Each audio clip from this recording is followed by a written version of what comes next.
Hello दोस्तों, Brajesh Chandra learning channel में आपका स्वागत है। दोस्तों, समुद्री विज्ञान पर मैं अपनी अगली प्रस्तुति के साथ आपके समक्ष उपस्थित हूँ। प्रस्तुत वीडियो में हम लोग महासागरीय संसाधन अर्थात ओशनिक रिसोर्सेज इस विषय पर चर्चा करेंगे। दोस्तों, यह टॉपिक भी सिविल सर्विसेज की प्रारंभिक एवं मुख्य परीक्षाओं के दृष्टिकोण से महत्वपूर्ण है, तो आइए इसे देखते हैं। दोस्तों, महासागर जो हैं वो विभिन्न संसाधनों के विस्तृत भंडार हैं, लेकिन महासागरीय संसाधनों के उपयोग की एक आवश्यक शर्त उन संसाधनों के दोहन की तकनीकी का विकास है।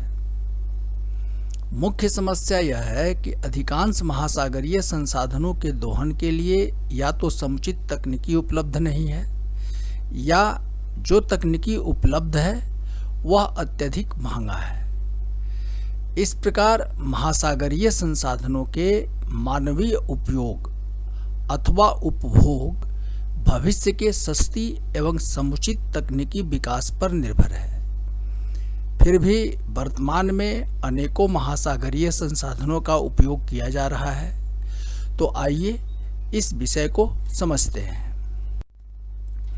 सबसे पहले महासागरीय संसाधनों का वर्गीकरण अर्थात क्लासिफिकेशन ऑफ ओशनिक रिसोर्सेज, इसे देखते हैं। तो महासागरीय संसाधनों को मुख्यतः 3 वर्गों में बांटा जा सकता है। पहला जैविक संसाधन अर्थात बायोटिक रिसोर्सेज, इसके अंतर्गत प्लवक अर्थात प्लैंकटन, तरणक अर्थात न्यूक्टन और तीसरा नितस्थलीय जीव समूह अर्थात बेंथोस, इनको शामिल किया जाता है। दूसरा खनिज संसाधन है। महासागर जो हैं वो खनिजों के असीमित भंडार हैं, मिनरल रिसोर्सेज हैं।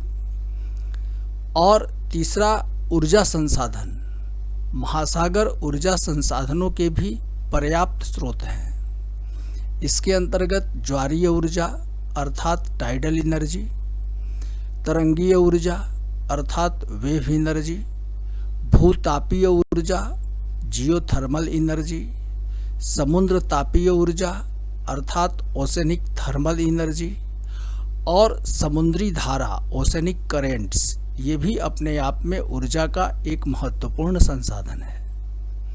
तो आइए इसे समझने का प्रयास करते हैं। सबसे पहले हम लोग जैविक संसाधनों को देखते हैं। तो जैविक संसाधनों के तहत समुद्र में पाए जाने वाले वनस्पतियों एवं जीवों तथा इससे तैयार होने वाले उत्पादों को शामिल किया जाता है। इन्हें 3 वर्गों में विभाजित किया जा सकता है। पहला प्लवक अर्थात प्लैंकटन। तो प्लवक जो होते हैं वो समुद्र में तैरते उतराते जीव होते हैं, जिनके पास स्वयं गतिशील होने के साधन नहीं होते हैं तथा ये सागरीय जलधाराओं के साथ गति करते हैं, तो इन्हें प्लवक कहते हैं। इनका निर्माण जो होता है प्लवकों का उप आर्कटिक तथा आर्कटिक क्षेत्रों के ठंडे जल में होता है तथा ठंडी जलधाराओं के द्वारा ये समशीतोष्ण कटिबंधों में लाए जाते हैं। अयनवर्ती क्षेत्रों में ये छिछले जलों वाले सागरीय क्षेत्र अधिकांशतः मग्न तटों पर तथा जल निमग्न स्थलीय भागों में पाए जाते हैं, जो स्थल भाग जल में डूबे हुए होते हैं। यहाँ से सूर्य प्रकाश तथा पौष्टिक खनिजों का अवशोषण करते हैं। ये प्राणी एवं उद्भिज दोनों प्रकार के होते हैं। उद्भिज अर्थात पृथ्वी से उत्पन्न, भूमि से उत्पन्न। तो जो ये प्लवक होते हैं, प्लैंकटन होते हैं, ये प्राणी और उद्भिज दोनों प्रकारों के होते हैं। इनमें डायटम जो अधिकांश प्लवक का प्रतिनिधित्व करते हैं, जेलीफिश तथा भूरे शैवालों को प्रमुखता से शामिल किया जाता है। प्लवकों के अंतर्गत डायटम, जेलीफिश तथा भूरे शैवाल। और डायटम जो होते हैं वो अधिकांश प्लवकों का प्रतिनिधित्व करते हैं। आगे बढ़ें। अब जैविक संसाधनों का जो दूसरा वर्ग है वह तरणक कहलाता है, अर्थात न्यूटन। तो जल में तैरने वाले जीवों को तरणक कहते हैं। इनमें विभिन्न प्रकार की मछलियाँ, मोलस्क और क्रस्टेशियन सदृश जीवों को शामिल किया जाता है। ये तरणक जो होते हैं ये जैविक संसाधनों के 90% भागों का प्रतिनिधित्व करते हैं। इन संसाधनों के सीधे खाद्य पदार्थ होने के कारण भी इनका महत्वपूर्ण स्थान है, अर्थात तरणक जीवों को हम सीधे भोजन के रूप में इस्तेमाल कर सकते हैं या करते हैं। अब जैविक संसाधनों का जो तीसरा वर्ग है वह नितस्त स्थलीय जीव समूह अर्थात बेंथोस है, जो समुद्र की गहराई में पाए जाते हैं। तो इस श्रेणी में महासागरीय नीतल पर रहने वाले चर एवं अचर जीवों को शामिल किया जाता है। चर जीव वैसे होते हैं जो गतिशील होते हैं और अचर जीव जो होते हैं वो एक स्थान पर स्थिर होते हैं। चर जीवों के अंतर्गत झींगे, केकड़े, घोंघे, मांद बनाने वाले जीव होते हैं तथा अचर जीवों में समुद्री शैवाल, घास, स्पंज, बनैकल्स तथा सीप सदृश प्राणी इनको शामिल किया जाता है। ऐसे जैविक संसाधनों से कैल्शियम, चूना तथा सिलिका जैसे पदार्थ प्राप्त होते हैं जो इन जीवों के मरने के पश्चात निक्षेपित होते हैं। तो दोस्तों, जैविक संसाधनों के अंतर्गत 3 प्रकार के जैविक संसाधन हैं: प्लवक, तरणक और नितस्त स्थलीय जीव समूह। आगे बढ़ें। अब जैविक संसाधनों का उपयोग, इस विषय को देखें। तो जैविक संसाधनों में विशेषकर मछलियां जो हैं मनुष्य को भोजन प्रदान करने में सहायक हैं। ये हमारे भोजन एवं पोषण का एक महत्वपूर्ण भाग अदा करती हैं। इससे आप परिचित हैं। मनुष्य के लिए आवश्यक जंतु प्रोटीन जो है उसके 10% भाग की पूर्ति मछलियों के द्वारा होती है। यह एक तथ्य है। महाद्वीपों के मग्न तटों में मत्स्य आखेट के क्षेत्र स्थित हैं क्योंकि यहाँ डायटम प्लवक पर्याप्त मात्रा में पाए जाते हैं। यद्यपि मत्स्य आखेट जो है मछलियों से संबंधित जो गतिविधि है मछली मारने की, उसका क्षेत्र बहुत असमान है, फिर भी प्रायः सभी अक्षांशों में इससे संबंधित गतिविधियां संचालित होती हैं। लेकिन विश्व के प्रमुख मत्स्य आखेट क्षेत्र जो हैं उन पर एक नज़र डालते हैं। तो उत्तर पूर्वी एशिया, उत्तर में बेरिंग सागर से दक्षिण में फिलीपींस द्वीप तक इस क्षेत्र का विस्तार है। इस क्षेत्र में जापान जो है वो प्रमुख मछली उत्पादक देश है। यह विश्व मत्स्य आखेटन का लगभग 14% भाग का प्रतिनिधित्व करता है जापान। तो उत्तर पूर्वी एशिया में जापान प्रमुख मछली उत्पादक देश है और विश्व मत्स्य आखेटन का लगभग 14% भाग का यह प्रतिनिधित्व करता है जापान। दूसरा, अटलांटिक महासागर का उत्तर पश्चिमी क्षेत्र। यहाँ उत्तरी अमेरिका तथा कनाडा के साथ पाए जाने वाले चौड़े मग्न तटों पर कई मत्स्य बैंक स्थित हैं। इनमें प्रसिद्ध जो मत्स्य बैंक है वह ग्रैंड बैंक है तथा जॉर्जेज बैंक है। अमेरिका में प्रति व्यक्ति मछलियों की उपलब्धता लगभग 11 किलोग्राम है। आगे बढ़ें। जो तीसरा प्रमुख क्षेत्र है विश्व का मत्स्य आखेटन का, वह है अटलांटिक महासागर का उत्तर पूर्वी क्षेत्र।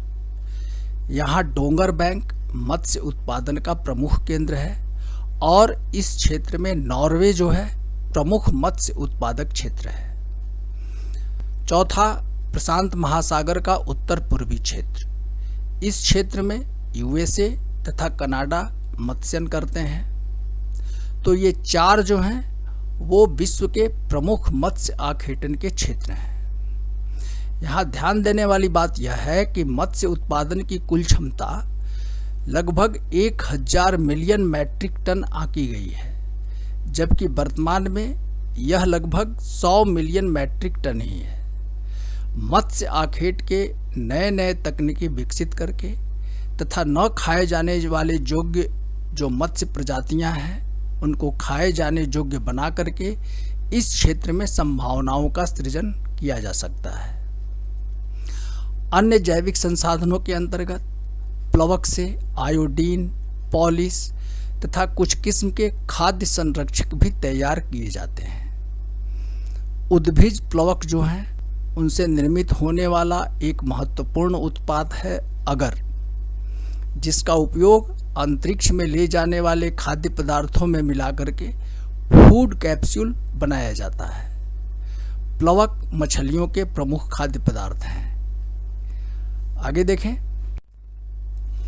इसी प्रकार जो तरणक समुद्री संसाधनों से खाद्य पदार्थों के अलावे सील से फर, व्हेल, जलसिंह एवं अन्य स्तनधारियों से मांस, तेल, चमड़ा तथा अन्य खाद्य पदार्थ प्राप्त किए जाते हैं।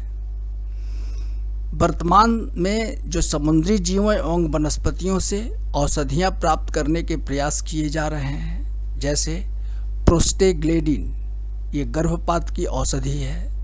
लेमोनेरिया टेंट सर्किल, ये कुछ महत्वपूर्ण औषधियां हैं जो समुद्री जीवों से प्राप्त की जा रही हैं। समुद्री जीवों से प्राप्त होने वाले संसाधनों के लिए अभी उपयुक्त तकनीकी का अभाव है तथा इस दिशा में और अधिक कार्य किए जाने की संभावना है। आगे देखते हैं, अब हम लोग खनिज संसाधनों को देखते हैं। महासागर में जो अपार खनिज संपदा पड़ी है उन्हें देखें तो महासागर बहुत सारे धात्विक एवं अधात्विक खनिजों के भंडार हैं। ये खनिज जो हैं घोल तथा निलंबित कणों के रूप में पाए जाते हैं। इनका समुद्र में स्थिति के आधार पर 4 भागों में इनको बांटा जा सकता है खनिज संसाधनों को। पहला, समुद्री सतह पर पाए जाने वाले खनिज।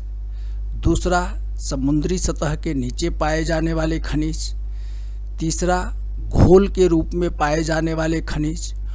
और चौथा, समुद्री जल, जो अपने आप में भी एक संसाधन है। तो आइए इन्हें देखें। सबसे पहले हम लोग समुद्री सतह पर पाए जाने वाले खनिजों को देखते हैं। तो ये खनिज अधिकांशतः महाद्वीपीय मग्न तटों पर पाए जाते हैं। इनमें मोनोजाइट, जिंक, टीन, सोना, यूरेनियम, थोरियम, बालू, बजरी जैसे खनिज पदार्थों को शामिल किया जाता है जो समुद्री सतह पर पाए जाते हैं। महाद्वीपीय मग्न ढाल जो होते हैं वहाँ खनिज पदार्थों का अभाव होता है, परंतु पर्वियन युग के जो मग्न ढाल हैं उस पर फॉस्फेट के निक्षेप पाए जाते हैं। समुद्री नीतल पर विशाल मात्रा में लौह एवं अलौह खनिजों के निक्षेप पाए जाते हैं। जैसे वेरियम जो है वो पैलेजिक निक्षेपों में पाया जाता है। एल्युमिनियम एवं लोहा जो है भूरी मृत्तिका एवं सिंधु पंख अर्थात समुद्री पंखों में पाए जाते हैं। इनमें पाए जाने वाले लोहे की मात्रा जो होती है वो धरातलीय लौह अयस्कों में पाए जाने वाले लोहे से भी अधिक होती है, परंतु उपयुक्त तकनीकी के अभाव में और उपलब्ध तकनीकी के अत्यधिक महंगा होने के कारण इनका विदोहन संभव नहीं हो सका है। अभी आगे बढ़ें। चैलेंजर अभियानों के खोजों से सागरीय नीतल पर मैग्नीज एवं लौहयुक्त नोड्यूल्स का पता चला है। साधारणतया इनका आकार जो है सो अनिश्चित होता है, परंतु अधिकांशतः आलू के आकार के ये होते हैं। अतः इन्हें पोटैटो नोड्यूल्स या पोटैटो अयस्क भी कहा जाता है। इसमें मैग्नीज जो होता है 30% से 50% तक होता है तथा लोहा 25% तक होता है। इन नोड्यूल्स की बाहरी सतह रेडियो धर्मिता दर्शाती है, रेडियो एक्टिव होते हैं ये नोड्यूल्स, जिससे इसमें थोरियम तथा रेडियम की उपस्थिति भी स्पष्ट होती है। परंतु इस खनिज पदार्थ का उपयोग उपयुक्त तकनीकी का मोहताज है, अर्थात इसके विदोहन की तकनीकी अभी विकसित नहीं हो पाई है। अब दूसरा वर्ग जो है समुद्री सतह के नीचे पाए जाने वाले खनिज, इन्हें देखते हैं तो समुद्र के इस भाग में अत्यधिक आर्थिक महत्व के खनिज पाए जाते हैं, जैसे पेट्रोलियम तथा प्राकृतिक गैस। इस तथ्य से आप परिचित हैं। संपूर्ण धरातल पर पाए जाने वाले प्राकृतिक गैस एवं पेट्रोलियम पदार्थों का 40% भाग समुद्र में पाया जाता है। मौद्रिक रूप में अगर इसकी हम प्रतिशतता देखें तो यह 90% है। वर्तमान में यह उत्तरी सागर, पश्चिमी अफ्रीका के तटीय देशों, बॉम्बे हाई भारत में निकाला जाता है, कैस्पियन सागर में भी यह निकाला जा रहा है। इसके अलावे इस समुद्री भाग में सल्फर भी पाया जाता है। अब घोल के रूप में पाए जाने वाले खनिजों को देखते हैं तो समुद्री जल अपने आप में विभिन्न प्रकार के खनिजों को घुलाए हुए है। इसमें विशाल मात्रा में टेबल सॉल्ट, मैग्नीशियम और ब्रोमीन पाए जाते हैं। वर्तमान में कुल नमक उत्पादन का 90% समुद्री जल से ही प्राप्त किया जाता है। अब हम समुद्री जल को देखें तो पीने के लिए शुद्ध जल सीमित भाग एवं सीमित मात्रा में ही उपलब्ध है। भविष्य में शुद्ध जल की आपूर्ति एक बड़ी समस्या है। ऐसे में इसका एक महत्वपूर्ण भाग समुद्री जल को शुद्ध करके ही प्राप्त करने की संभावना प्रतीत होती है। वर्तमान में अधिकतर खाड़ी क्षेत्र के देशों और भारत में भी डिसैलिनेटेड वाटर पीने के उद्देश्य से प्रयुक्त किया जा रहा है, अर्थात समुद्री जल को का जो खारापन है उसको दूर करके डिसैलिनेटेड वाटर पीने के लिए यूज किया जा रहा है। तो इस क्षेत्र में भी बहुत अधिक संभावना है। आगे बढ़ें। अब ऊर्जा संसाधनों को हम लोग देखते हैं तो समुद्र जो होते हैं वो ऊर्जा का एक बहुत विशाल भंडार है। पारंपरिक ऊर्जा संसाधनों में जीवाश्मी ईंधन जैसे पेट्रोलियम और प्राकृतिक गैस, इनकी चर्चा हम लोगों ने पहले कर लिया है। तो इन जीवाश्मी ईंधनों के साथ साथ पारंपरिक ईंधनों जैसे मोनोजाइट, रेडियम तथा कुछ मात्रा में यूरेनियम भी समुद्र में पाए जाते हैं। समुद्र जो है वो गैर पारंपरिक ऊर्जा संसाधनों का भी एक महत्वपूर्ण स्रोत है। इन ऊर्जा संसाधनों के विदोहन के लिए अभी अनेक अन्वेषण किए जाने हैं तथा उपयुक्त तकनीकी का आविष्कार किया जाना है।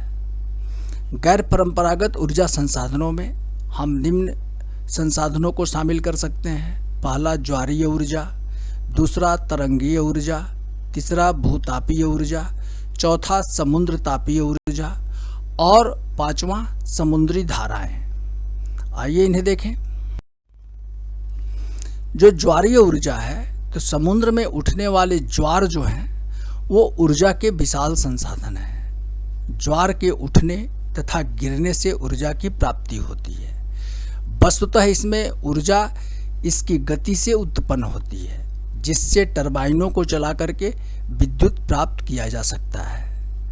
ऐसा मुख्यतः शक्तिशाली ज्वारों के तटीय भागों में तीव्रता से प्रहार करने से ही संभव हो सकता है, परंतु किसी भी क्षेत्र में ज्वार की उत्पत्ति एवं इसकी तीव्रता इंटेंसिटी अनिश्चित होती है। अतः इस ऊर्जा के उपयोग के निमित्त किसी भी बड़े संयंत्र की स्थापना घाटे का सौदा साबित हो सकता है। फिर भी वर्तमान में CIS अर्थात Commonwealth of independent states, France, Japan तथा भारत में ज्वारीय ऊर्जा का उत्पादन हो रहा है। भारत के कच्छ क्षेत्र में इस ऊर्जा की पर्याप्त संभावनाएं हैं। आगे बढ़ें। इसी प्रकार तरंगीय ऊर्जा, समुद्रों में उठने वाली तरंगें से भी ऊर्जा का प्रमुख स्रोत होती हैं। इससे हाइड्रो जनरेटर चला करके बिजली का उत्पादन किया जा सकता है। भारत में जो केरल के विझिंगम में तरंगीय ऊर्जा को प्राप्त करने के लिए एक संयंत्र स्थापित किया गया है। इसी प्रकार भूतापीय ऊर्जा, समुद्र के भ्रंशित क्षेत्र जो होते हैं फ्रैक्चर्ड जोन तथा सक्रिय ज्वालामुखी स्थल जो होते हैं समुद्र में, ये भूतापीय ऊर्जा के महत्वपूर्ण स्रोत हैं। इनका उपयोग विशेष रूप से तटीय क्षेत्रों में विद्युत उत्पादन के लिए किया जाता है। वर्तमान में समुद्री भूतापीय ऊर्जा यूएसए, न्यूजीलैंड तथा मैक्सिको ने प्राप्त किए जाने की तकनीकी विकसित कर ली है। इसी प्रकार समुद्र तापीय ऊर्जा, तो उष्णकटिबंधीय क्षेत्रों में स्थित समुद्री जलराशि जो है वह सालों भर उच्च सूर्या तप की मात्रा प्राप्त करती है, अतः यह जलराशि ऊर्जा धनी होती है। थर्मोकपल विधि इसके द्वारा जो मैग्नेटो हाइड्रोडायनेमिक्स के सिद्धांत पर आधारित है और इससे इस ऊर्जा की प्राप्ति संभव है। OTEC ocean thermo electric current संयंत्र जो हैं सफलतापूर्वक स्थापित किए जा चुके हैं। आगे बढ़ें। अब समुद्री धाराएं, तेज गति से चलने वाली समुद्री धाराएं, खासकर पछुआ पवनों के प्रभाव क्षेत्र वाली जो गल्फ स्ट्रीम धारा है, इसकी गति 3 से 8 किलोमीटर प्रति घंटा है। यह ऊर्जा उत्पादन में महत्वपूर्ण भूमिका निभा सकती है। इस निमित्त किसी भी तकनीकी का आविष्कार अभी तक नहीं हो सका है। तो दोस्तों, निष्कर्षतः कहा जा सकता है कि समुद्र विभिन्न प्रकार के संसाधनों का स्रोत है, परंतु उपयुक्त तकनीकी के अभाव में इन संसाधनों के उपयोग की दर वर्तमान में बहुत कम है। फिर भी मनुष्य के भविष्य की आशाएं जो हैं वह महासागरों पर टिकी हुई हैं। दोस्तों, इस वीडियो में बस इतना ही। दोस्तों, यदि मेरी यह प्रस्तुति आपको उपयोगी लगी है तो कृपया मेरे इस वीडियो को लाइक करें, और यदि अभी तक आपने मेरे इस चैनल को सब्सक्राइब नहीं किया है तो इसे सब्सक्राइब अवश्य करें। धन्यवाद।